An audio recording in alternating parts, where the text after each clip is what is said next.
En esta clase estudiaremos dos corrientes artísticas consideradas o que han sido siempre consideradas como antagónicas entre sí, que van a ser, o me refiero, al barroco y al clasicismo.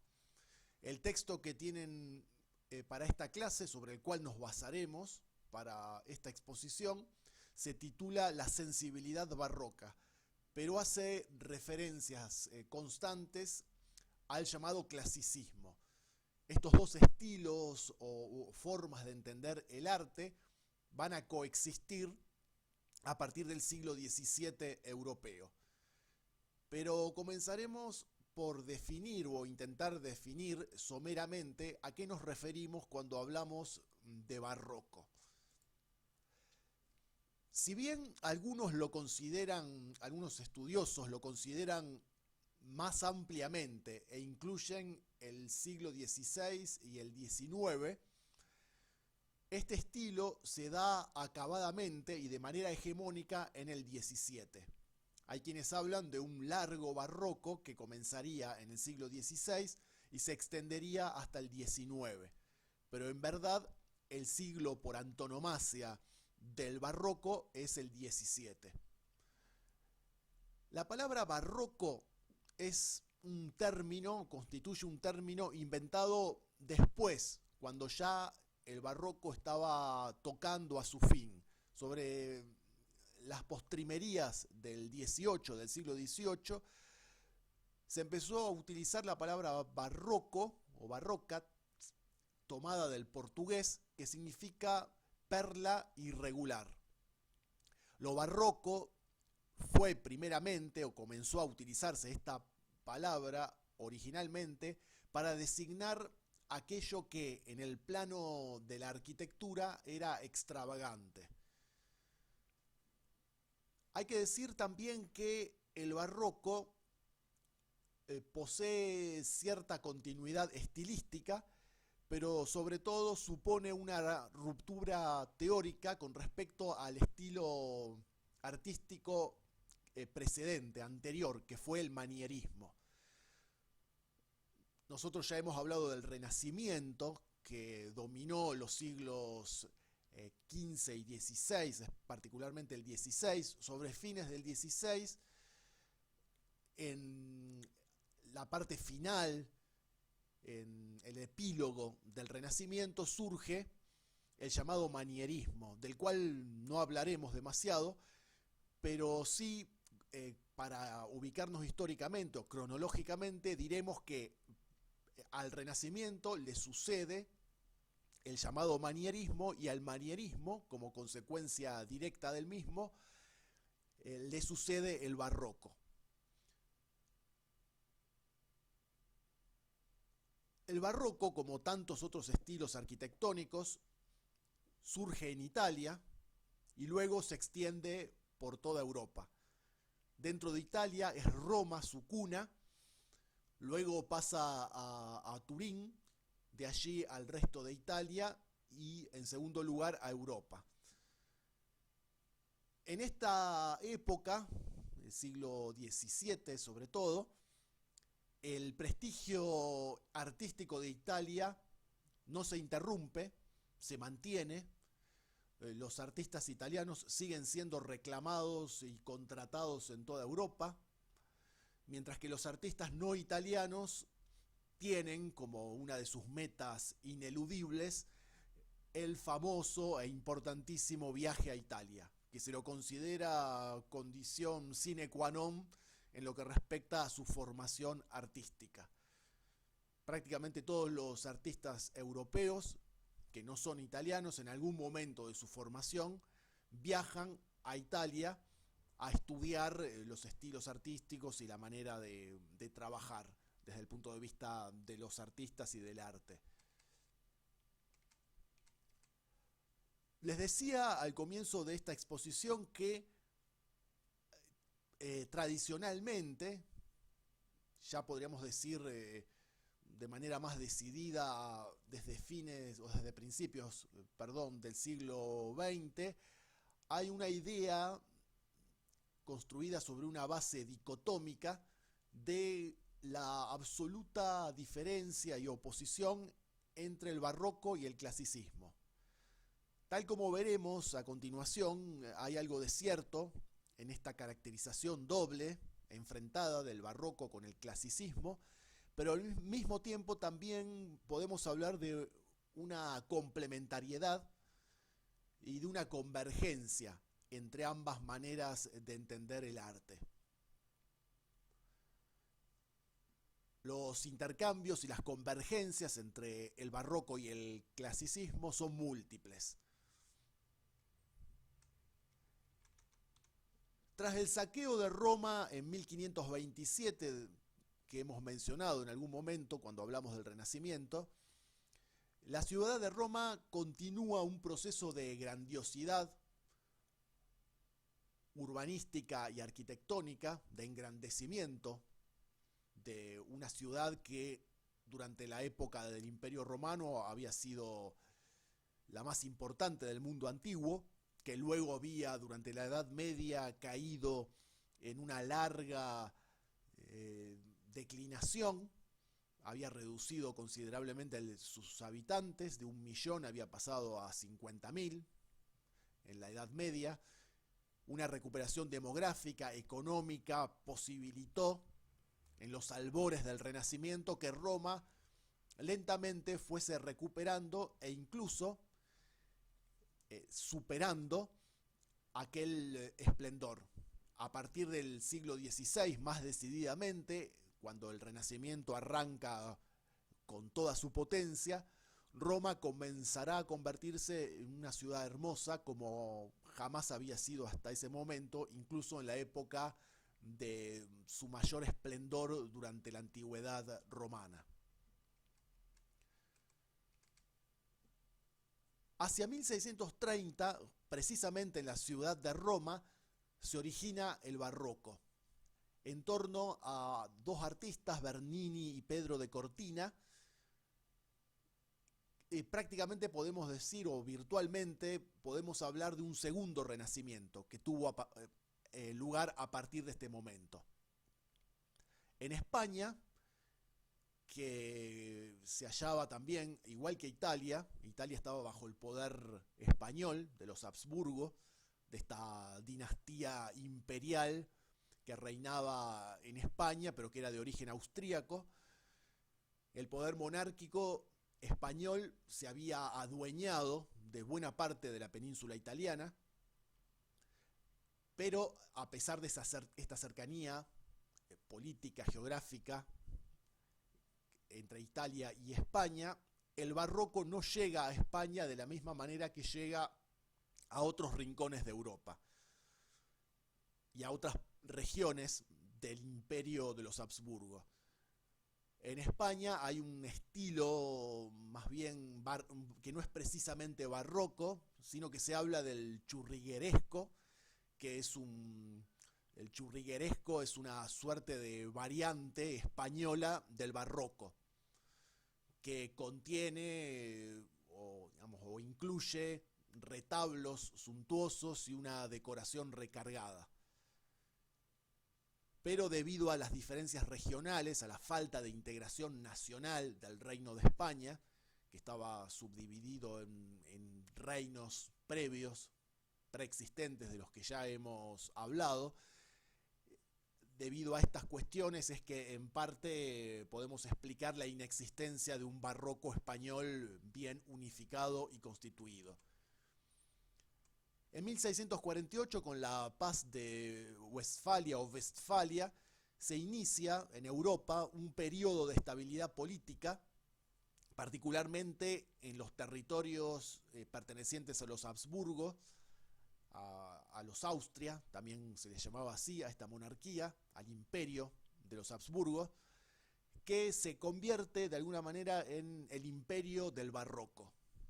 Es en el imperio de los Habsburgo donde este estilo artístico halla su mayor plenitud y extensión. Dentro de los dominios de los Habsburgo encontramos los llamados países de Flandes o Países Bajos. También hemos hablado que el norte se independiza del Imperio Español, del Imperio de los Habsburgo, inicia una larga guerra de independencia. Son los protestantes los que dominan la escena en la parte norte de los Países Bajos, en lo que hoy sería Holanda, mientras que el sur se mantiene fiel a la corona española y a la religión católica. Esta circunstancia, esta doble circunstancia, se ve reflejada netamente, claramente, en el campo artístico. El barroco se desarrolla en el sur, en la parte católica, mientras que en el norte predominará un arte mucho más austero, mucho menos ostentoso, confirmando de esta manera esa correlación que existe entre el barroco y el catolicismo. En el caso de, y más particularmente, no en el catolicismo en general, sino en el catolicismo que surge de la contrarreforma, de la reacción contra la reforma protestante. Del otro lado de Europa, en Francia,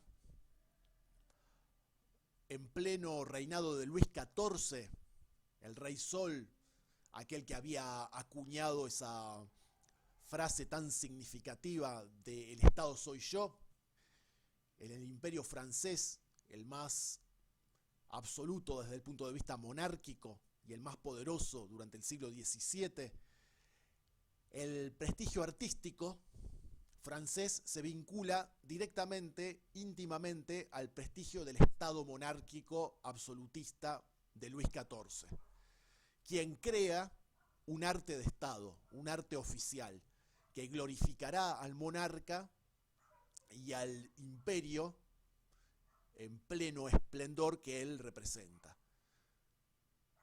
Hay que decir que tanto el arte clásico como el barroco, que en algún momento coexisten, en Francia esto se ve más claramente,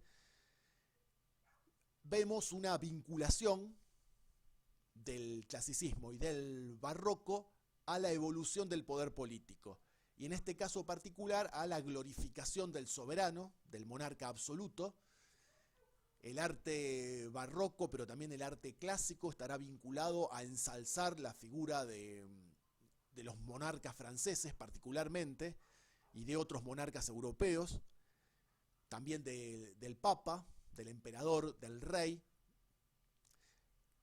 los cuales se hallan ligados indisolublemente a una liturgia de la representación, ya sea sagrada o civil, y el arte oficial dará cuenta de ello. A fines del siglo XVI, el manierismo, que preanuncia, como ya dijimos, el barroco, establece una suerte de vocabulario del lenguaje internacional, pero también un elitismo, un arte para iniciados, que impedía la comprensión directa y sencilla de las masas. El manierismo era un arte aristocrático, a diferencia del barroco que le seguirá. El manierismo se va depurando, acercando más el artista al pueblo, y de esta manera va surgiendo el barroco, que tiene mucho que ver con esto, con la recuperación de lo que se consideraba el objetivo tradicional del arte, que es acercar la religión sobre todo y las imágenes artísticas de las cuales que pueden servir, mejor dicho, como vehículo de transmisión de la fe católica, sobre todo a partir del Concilio de Trento de 1563, que organiza la Contrarreforma. La idea es que las imágenes artísticas sean para instruir al pueblo y acostumbrarlo y afirmarlo en la práctica de tener siempre presentes los artículos de la fe. Esto que es muy medieval, el arte medieval, el gótico, el románico, buscaban emocionar e instruir al pueblo iletrado, e instruirlo sobre todo en los fundamentos, en los artículos de la fe, en las historias del Evangelio, de la Biblia en general, etc. Este regreso a las fuentes, a esa ligazón entre el arte y el pueblo, a esa huida, ese rechazo de lo que había sido el elitismo de la etapa final del Renacimiento, con el manierismo como su expresión más acabada. Todo esto se va definiendo con una serie de innovaciones concretas, como ser, tras la Contrarreforma, se difunde rápidamente la planta basilical, o sea, en forma de basílica, para las iglesias. Las basílicas eran construcciones, grandes templos cristianos, grandes iglesias de la época inicial del cristianismo. Se recupera esta idea de la basílica, que lo vemos mucho en el Imperio Bizantino, en el Imperio Romano de Oriente.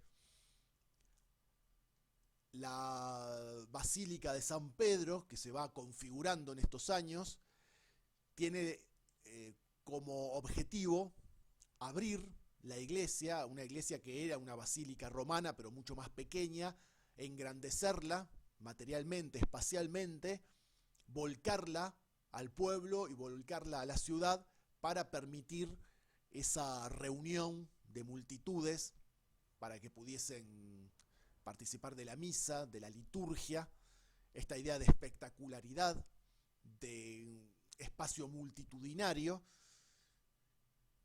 y de impresión visual y de un espacio vasto que se combina con la sensibilidad del pueblo allí congregado. Todos estos elementos tienen que ver con estas innovaciones que en realidad son innovaciones parciales del barroco porque remiten a una recuperación, como ya mencioné, de algunos elementos tradicionales del medioevo e incluso de la antigüedad tardía, de la época final del Imperio Romano, cuando se construyen las primeras basílicas cristianas.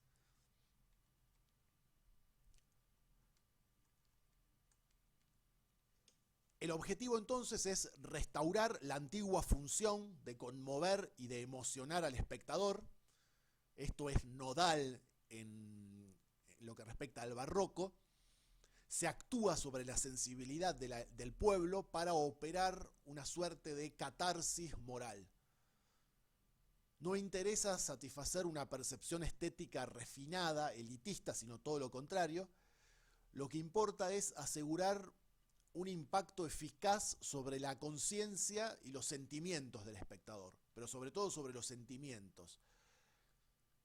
El espectador, al espectador, mejor dicho, había que hacerle creer lo que la obra pregonaba, lo que ésta expresaba. Y estamos hablando de contenidos religiosos, básicamente. Esta voluntad de influir sobre las pasiones del alma, en el caso del catolicismo de tratar de reforzar la antigua fe frente a la apostasía, frente a la división que supone ese surgimiento de la Reforma protestante. Tenemos que tratar de analizar esto que estamos analizando dentro del marco que ya hemos trabajado de la Reforma y de la Contrarreforma, a partir del siglo XVI, pero prolongándose con el barroco durante el XVII. Entonces, esta voluntad de influir sobre las pasiones del alma, las llamadas pasiones del alma, suscita representaciones que son verdaderamente teatrales, ya que para provocar la ilusión de una presencia real, una presencia religiosa, espiritual en este caso, se usaban la luz y el espacio para acercar al espectador a la escena. La cuestión de la teatralidad, de la luz, de los contraluces, los claroscuros, el espacio físico, que es un espacio subjetivo también, la escena tan teatralmente magnificada, tiene mucho que ver en la construcción de estas basílicas, sobre todo, de estas nuevas basílicas. Hay un pintor que inaugura el empleo de un pintor italiano, paradigma del barroco, que fue Caravaggio, quien inaugura el empleo de una iluminación violenta, lateral, que acentúa el claroscuro, el contraste entre luces y sombras, para dar relieve al drama de las figuras que él representa. Por eso es que se habla de un caravallismo en la pintura europea durante este periodo. Entonces, el arte barroco busca en parte los efectos de la ilusión que rodea al espectador, el cual acepta participar de un espacio y de un espectáculo impenetrables e inaccesibles de alguna manera. Hay que decir que no fue la pintura el único arte que instauró esta relación dialéctica entre la obra y el espectador, porque también se trata de esto. Hay una apelación directa al espectador, al hombre o a la mujer del pueblo, y hay una íntima relación y una dialéctica y una participación activa del espectador, que no es un espectador pasivo, sino que interactúa con la obra de arte. Esto que lo vemos reflejado en la arquitectura, en esa suerte de escenografía y de vastos espacios que se construyen en las basílicas e iglesias barrocas, pero también lo tenemos en el plano de la escultura y no solo de la arquitectura. Y no solo de la pintura, quiero decir, lo vemos en la escultura, en la pintura y en la arquitectura. A diferencia de los edificios sin orientación y aislados del Renacimiento clásico, las construcciones del siglo XVII son resultado, podríamos decir, del organismo urbano circundante. Hay una relación, una armonía, una interacción entre las arquitecturas, las construcciones del barroco y el espacio urbano que las encuadra. Entonces vemos efectos de luz y de materias, cúpulas, columnas, plazas, fuertes. Son todos ellos instrumentos complementarios para que se dé una captación del espectador por parte del urbanismo o de la ciudad que están alrededor. Todo esto se configura como una suerte de gran escenario o cuadro espectacular. Un espacio para fomentar la fe y conmover.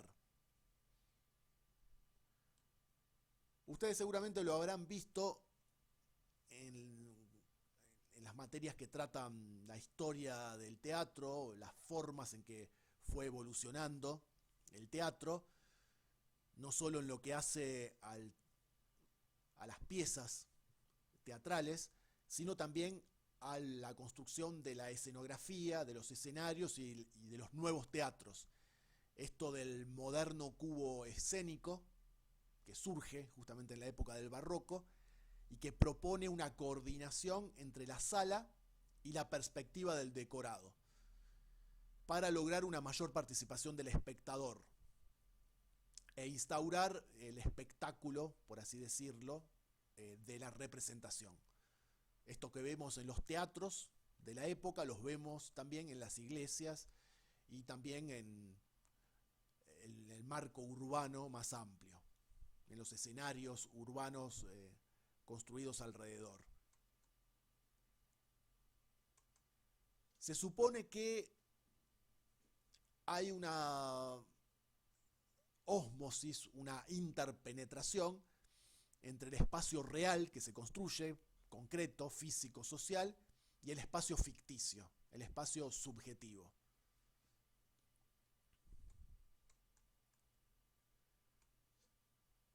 Entonces dijimos que existen dos actitudes, por así denominarlas, fundamentales de la época, que serían el barroco y el clasicismo. Dijimos también que, a pesar de la oposición entre ambos, existen numerosos puntos de convergencia entre ambos. Por una parte, el espíritu clásico eleva la claridad, la sencillez al rango de ideales. Eso es lo que se busca, primeramente, obtener desde el punto de vista del artista clásico. La claridad y la sencillez como ideales.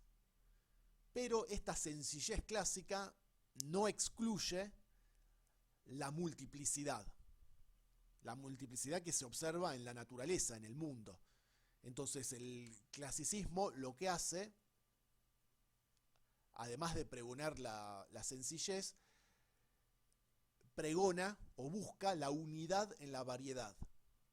Busca o intenta que todos esos elementos múltiples, multiformes, se organicen bajo el imperio del arte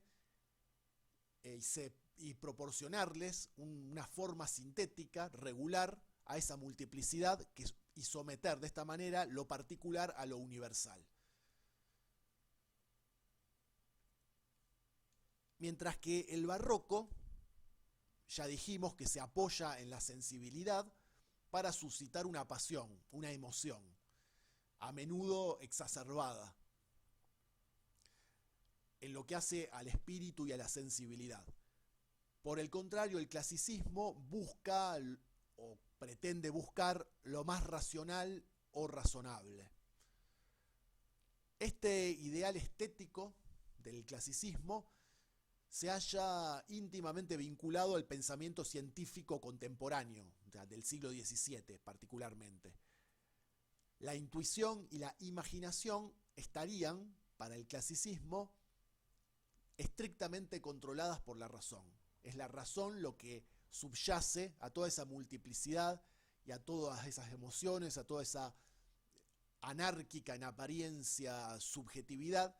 Hay una esencia ordenadora que es la razón, que no es otra que la razón que la ciencia está descubriendo y que el arte, se supone, puede descubrir también.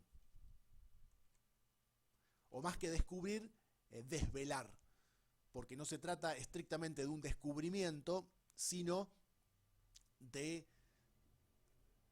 poder encontrar aquello que ya estaba previamente, que no lo hemos creado nosotros, una razón sustentadora, racional, universal, que ordena el mundo, que lo explica, que está ordenado de manera normativa. La ciencia está descubriendo cómo funciona el mundo, cuáles son las leyes que lo rigen, y el arte debe hacer lo mismo, básicamente. Las nociones claras y distintas de nuestro espíritu, esto es la razón, deben dominar, se supone, según el clasicismo, los fantasmas de las apariencias. Esto es lo que decía Descartes, René Descartes, que es el paradigma del pensamiento filosófico racional de la época, o más racional de la época, que apunta a la construcción de la ciencia, del espíritu científico. Esta estética clásica, entonces, se modela a partir del pensamiento científico, cuyo paradigma, en lo que respecta a autores, es el propio Descartes o Descartes. Entonces, el artista clásico no es tanto un inventor, sino el descubridor o el redescubridor de la ley efectiva, extraída de la naturaleza de las cosas, que rige la obra de arte. Él lo que hace es desvelar, mostrar algo que ya existía de antes. La belleza, entonces, se captaría solamente por esta vía, desdeñando las apariencias y buscando las esencias, descartando el falso adorno y yendo a lo más sencillo porque se supone que lo más sencillo, lo más despojado, lo más racional, da cuenta de la verdad del arte, de la verdad del mundo, de la verdad de la razón. Esto es muy platónico, esta idea de que el artista, en este caso, desvela la verdad interna, descorre, quita el velo para mostrar la verdad interna de las cosas y la razón que rige el mundo de las ideas, en definitiva, de Platón. Y esta es justamente la paradoja del clasicismo, ¿sí? La aparente contradicción. Mientras el pensamiento científico rompe en esta época el vínculo entre arte y ciencia, desdeña todo aquello que no sea ciencia, todo aquello que no sea estrictamente racional. Mientras esto sucede, la teoría estética clásica se propone mantener lo bello en el dominio de la verdad. Esto es, de la razón y de la ciencia, de alguna manera. Entonces, el arte debe someterse a unas reglas o normas que no son inventadas, sino descubiertas, al igual que las leyes de la naturaleza que el físico va descubriendo, el científico va descubriendo. Y digo el físico porque la física es el modelo para las ciencias, para el pensamiento científico y para la metodología de las ciencias. La física primero y la biología después.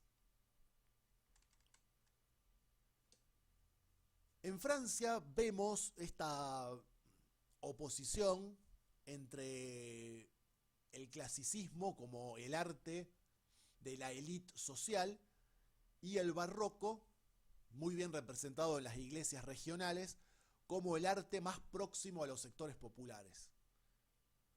El barroco entonces somete los sentidos mediante una emoción organizada, que arranca la adhesión, que seduce al espectador, que lo engaña de alguna manera, que exacerba sus emociones para poder lograr su adhesión, su apoyo.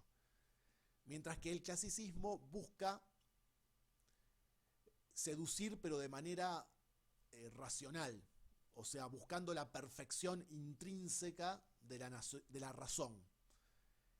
Y la representación en la tierra más acabada de esta situación es el poder absoluto del derecho divino. O sea, aquí tenemos también el fundamento de las monarquías absolutas, un tema que hemos tratado en clases anteriores.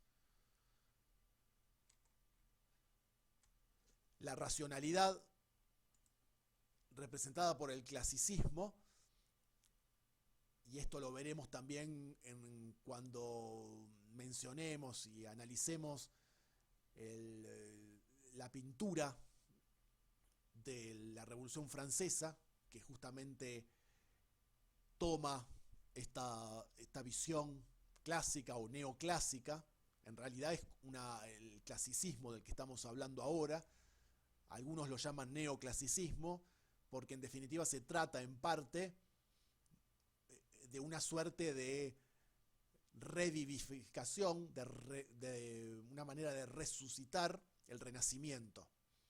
Y los clásicos, la antigüedad greco-romana, serían los exponentes históricos más representativos del clasicismo, de la razón, de la sencillez, con respecto a otros momentos históricos caracterizados por la oscuridad, el caso de la Edad Media o el caso del barroco mismo también.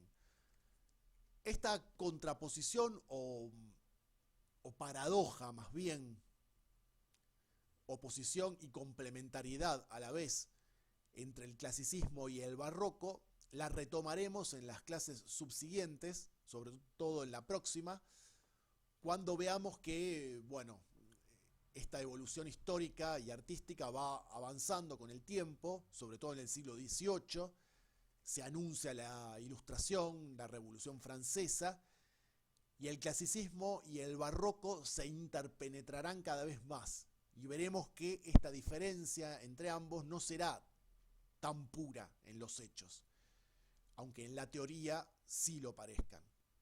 por eso me resultaba importante, digamos, lo considero, mejor dicho, importante, consideraba importante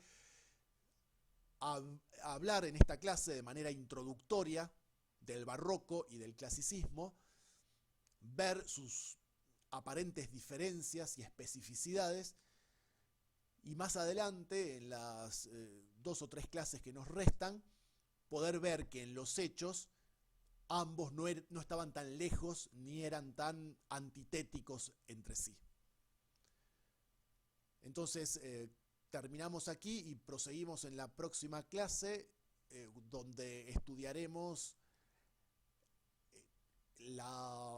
toda esta cuestión del clasicismo y del barroco, pero desde una perspectiva cultural más amplia, desde el arte, la literatura y el pensamiento.